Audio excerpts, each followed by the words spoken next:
السلام علیکم ورحمۃ اللہ وبرکاتہ۔ آج ہم آپ کو حاسد کی نشانیاں بتانے لگے ہیں۔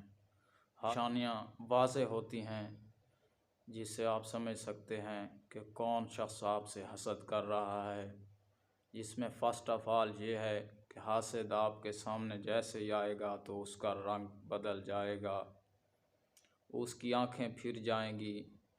حاسد آپ سے آنکھوں میں آنکھیں نہیں ملائے گا، وہ کبھی آپ سے بلند آواز میں سلام نہیں کرے گا، وہ کبھی آپ کی بات کو توجہ نہیں دے گا، وہ آپ سے ملتے وقت ایسا رویہ اپنائے گا جیسے کہ وہ آپ کو جانتا ہی نہیں۔ آپ کی بات اس پر پہاڑ کی طرح گرے گی، وہ بوجھ سمجھے گا، ہمیشہ آپ کی بات کی وہ مخالفت کرے گا، ہمیشہ آپ کی وہ رائے کی مخالفت کرے گا۔ آپ بھی کسی سے حسد نہ کریں اور اپنے حاسد کو بھی ہمیشہ پہچان کر رکھیں، کیونکہ یہ بہت نقصان آپ کو پہنچا سکتے ہیں۔